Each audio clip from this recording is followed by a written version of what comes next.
Dan untuk mengetahui informasi terkini terkait peristiwa longsor tambang emas di Kabupaten Solok, Sumatera Barat, kita sapa langsung Kepala Kantor SAR Padang Abdul Malik. Selamat sore Pak Abdul. Selamat sore. Pak Abdul, hingga Sabtu kemarin tim SAR sudah mengevakuasi 25 orang disebutkan dari dalam lokasi tambang yang longsor. 12 orang diantaranya meninggal dunia. Apakah ada penambahan jumlah korban yang dievakuasi sore ini, Pak Abdul?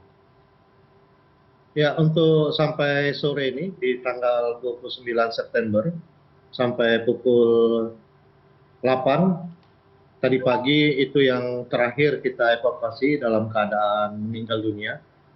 Dan ini menjadi total 25 orang korban dengan keterangan 13 orang meninggal dan 12 orang selamat. Dan yang selamat sebagian lagi penanganan medis di Rumah Sakit MAC. Ya. Berarti ada 13 orang ya, bertambah satu jumlah korban yang meninggal dunia. Pak Abdul, upaya evakuasi ini terkendala oleh jarak lokasi TKP yang cukup jauh dan juga cuaca buruk begitu. Boleh dijelaskan seperti apa sulitnya tim melakukan evakuasi, Pak Abdul? Ya, memang lokasi longsor ini yang di Kabupaten Solo ini memang jarak tempuh dari tim gabungan ke lokasi cukup jauh, yaitu lebih kurang dalam perjalanan kaki itu menempuh 4 sampai 5 jam. Itu tanpa beban untuk melakukan perjalanan. Namun apabila mereka membawa beban seperti korban-korban yang harus dikeluarkan dari titik longsor, itu bisa tempuh hampir 8 jam. Kemudian cuaca juga saat itu tidak mendukung untuk pelaksanaan evakuasi. Jadi yang terakhir ini yang di tanggal 9 kita sudah mengevakuasi, namun debit air sungai yang kita lewati biasanya dangkal ini menjadi deras dan ini juga menghambat proses evakuasi yang lebih cepat ke lokasi posko.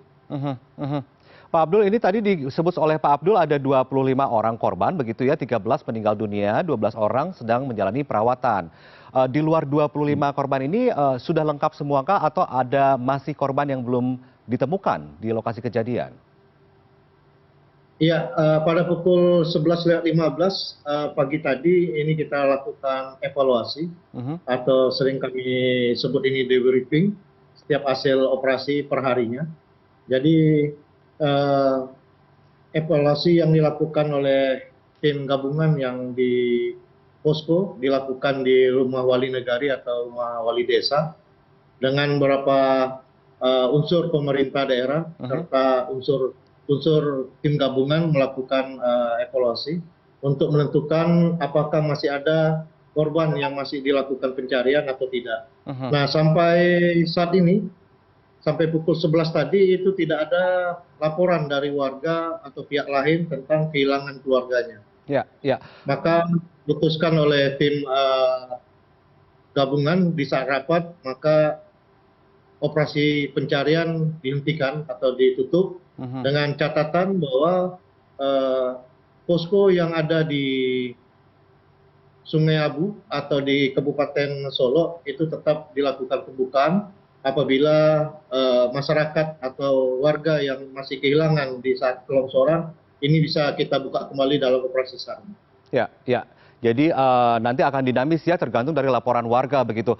Izin konfirmasi Pak Abdul, ini para korban ini pekerja tambang ilegal di desa tersebut begitu. Apakah dari identitas yang diketahui korban ini merupakan warga Kabupaten Solok atau dari luar Solok begitu? Hampir rata-rata dari warga yang didata yang kita dapat itu hampir rata-rata warga Solo. Nah, ini aktivitas masyarakat memang mendulang mencari rezeki di titik longsor tersebut. Warga sekitar begitu ya dari TKP atau tambang tersebut. Dari pemantauan tim SAR Pak Abdul, lokasi tambang yang disebut ilegal ini memang termasuk dalam daerah rawan longsor atau seperti apa Pak Abdul? Ya, memang di Sumatera Barat ini kan banyak bukit dan gunung. Artinya aktivitas masyarakat di saat penggalian di sekitar tebing-tebing tersebut tentu berdampak pada ancaman jiwa. Karena saat itu memang terjadi hujan dan ini masyarakat kurang mengawas diri tentang ancaman terhadap longsor yang ada di tebing. Mhm, mhm. Baik, terakhir Pak Abdul, ini supaya kejadian serupa tidak terjadi kembali bahkan memakan korban jiwa begitu ya. Apa yang ingin Anda sampaikan Pak kepada masyarakat apalagi di daerah wilayah longsor begitu? Pertama kali yang harus dilakukan oleh masyarakat ketika longsor terjadi kira-kira apa Pak Abdul? Ya, kami mengimbau kepada masyarakat khususnya di Sumatera Barat, karena memang Sumatera Barat ini salah satu provinsi supermarketnya bencana. Eh, Gempa selalu ada di Sumatera Barat ini walaupun kecil, namun Mhm, ini juga berdampak pada di saat gempa itu posisinya di darat. mhm, Dan hal ini banyaknya tebing dan bukit serta gunung yang ada di Sumatera Barat ini tentunya ancaman bencana ini juga besar. mhm, mhm. Artinya di sini perlu mitigasi kepada masyarakat eh, bahaya-bahaya bencana yang ada di Sumatera Barat, Ya, ya, baik itu bencana banjir maupun nanti itu tanah longsor. ya, ya. Demikian, Mas. Harus selalu waspada begitu ya ketika warga tinggal di area rawan longsor. Tadi upaya pencarian sudah ditutup, nanti akan dibuka kembali jika ada pengaduan dari warga. Semoga 12 orang yang masih menjalani perawatan di rumah sakit cepat pulih kondisi kesehatannya. Terima kasih banyak Kepala Kantor SAR Padang, Pak Abdul Malik. Sehat selalu, Pak. Ya, terima kasih, Mas.